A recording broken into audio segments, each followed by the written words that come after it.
Bienvenidas, bienvenidos. We are going to pay homage today to the most humble leader of our lifetime. And I'm, of course, speaking to the amazing, the incredible Uruguayan president we just lost, Pepe Mujica.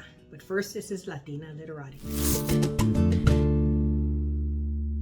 Pepe Mujica barely missed his 90th birthday, but what a 90-year full life he led. Just an amazing man, incredibly inspirational, and that's why I wanted to share a little bit about him and some of the wonderful books that have been written about him. But let's get started. As always, at the beginning, 1934, Montevideo, Uruguay. He is born on a farm. His father passes away when he's quite young, so his mother is selling flowers to be able to feed the family. He's a farmer his whole life. He's helping his mother. He drops out of school to work. He has an uncle that's involved in politics, and so that really inspires him to see how things can change with passion and with commitment. He starts to participate in activities, organizing. So he's raised witnessing the social inequality in Montevideo. As with most post-colonial societies, you have those that have everything and most who have nothing. And that will impact him his whole life. In the 1960s, Uruguay, like many other nations, there's a challenge to the old structure. There's a questioning of why do people have to suffer so much? Why must some have nothing and some have everything? And so there are revolutionary movements around the world, including Uruguay, and he decides to take up arms and he joins them. So the revolutionary movement that he joins is called the Tupamaros, and the Tupamaros were on the offensive. There were different activities in the cities and also in the countryside. He is arrested several times, and he will spend 14 years in jail, mostly in solitary confinement. He will be tortured. He will be treated horribly, horribly by those who are his captors. And here's where the story pivots, changes. Eventually, the repressive government falls. There's a new government, and what is the first thing Pepe does? The first thing Pepe does is he forgives his captors. He says, we are here to build a new nation based on social justice, based on equality.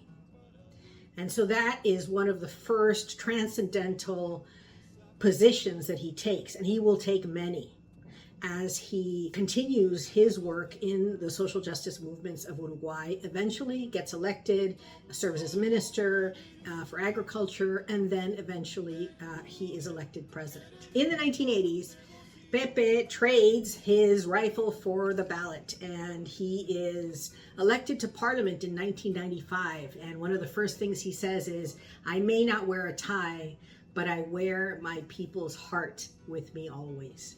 So this is the simplicity and the humility and the perspective of this amazing man, wonderful leader, and just an icon, a social icon for all. In 2010, Pepe Mujica is elected president of Uruguay. And Uruguay then just comes out onto the scene with some of the most progressive policies in the hemisphere, let alone the world. So I want to just quickly mention those as well. He is the first president in this hemisphere to say Pachamama, or Mother Earth, needs protection. So he's the first to say we have to address the ills that we have been imposing on Earth and as a result of climate change. Uruguay is the first nation in this hemisphere to recognize equality in marriage. It is the first nation to recognize a woman's right to control her body. It is the first nation in this hemisphere to legalize marijuana and turn the tables in the policies, saying let's focus on the reasons these drugs are used. Instead of spending all that money in incarceration, let's focus on treatment. And so his focus was and continues, Uruguay continues to be ahead in its policies and addressed things like poverty reduction and social justice and access to opportunity and social development and infrastructural development. And so when you have a president that says, I'm going to donate almost all my salary to those who are helping, who are feeding others, who are taking care of kids, I refuse to live in the presidential palace. I'm going to live on my farm, and I'm going to drive my little beat up Volkswagen. For those of you, you all know Volkswagen means the vehicle of the people, the people's car. And he would show up to the office with his three-legged dog and have meetings with people around the world. So even though he himself did not consider himself religious, I would say that he is one of the purest hearts that any country has ever had to lead them. And so you can imagine in the farewells last week, streets lined with people, streets lined with members of his political movement with the flags draped. And it's just very impactful to see millions of people love the man who was able to take their country from oppression to modernity with such love. Tanto cariño, so much love for his people. Pepe Mujica challenged us all with his clarity. He said, we can only have enough for all if we live more simply. We can't continue consuming and consuming and consuming, and some having all and some having none. It just doesn't work. There is enough for all, but we must live more simply and consume less. So he really challenged systems, socioeconomic systems, and the political thought in a time of a lot of cynicism. He just blew up as an international icon. And so I really want to pay our respects to him as a man and as a symbol of what leaders should and could be like. And so we want to honor a man who has lived his life in service and has wanted to help uplift those around him. He married a wonderful woman by the name of Lucia, who also served in several government positions, and she has survived him and continues to live on the farm. So in 2015, he leaves office, goes back to the farm, continues speaking and writing, and has given wonderful interviews. And so I would encourage you to look those up because they're just so beautiful. This, a little old man just kind of saying, life is easy. Just, love each other and live simply, and don't worry about amassing things because that doesn't work. So his legacy truly is that leadership is not about status, but about service. And it's not about amassing wealth, but sharing wisdom. And so that's really what I want to leave you with. Pepe Mujica was a farmer, a fighter, a president, a philosopher, a wonderful person that we honor today through this video. Pepe, hasta pronto, hasta siempre, y habrá patria para todos y todas. And now on to my favorite part of the video, the book recommendations.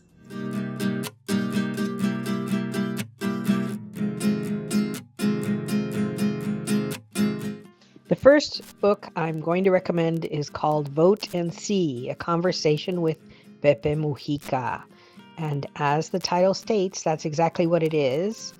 So there are so many wonderful things that Pepe has said, has shared, and can teach us. And this is a book that really describes a wonderful conversation, and as the humblest leader of our generation, as an activist, a revolutionary, a political prisoner, a legislator, and a president, and farmer, he really invites us to reflect on power and the power an individual can wield by voting. So really recommend the book. It's just charming. And always check your local bookseller and your local library because we always want to support them. The second book I'm going to recommend for you is José Mujica, The Calm Revolution, or La Revolución Tranquila. It really talks about how this farmer, Uruguayan farmer, was able to bring about a social revolution in Uruguay. And I mentioned all the firsts before, but really the Uruguayans came out for him. They believed in him. 4 out of 10 people in Uruguay went out to vote for him. And this is a man who dedicated his life in service to others and to his country, to better the lives of the people of his country. So just a great, great man to study, to ask our leaders to emulate, and highly recommend this book. You'll enjoy it. The final book I'm going to recommend is called José Pepe Mujica, Warrior, Philosopher, and President. So again, just really talks about who this man was, how he made headlines around the world with unexpected and incredibly potent speeches at the United Nations assemblies in Rio de Janeiro and New York, and where he said in a very sincere and simple way, we need a society based on fairness and based on solidarity, not on consumerism. And this is an introduction to the politics and philosophy of this unrepentant, permanent revolutionary, this amazing warrior for his people and for all people. So again, highly recommend the book. You're going to enjoy this, and his speeches are wonderful. So thank you.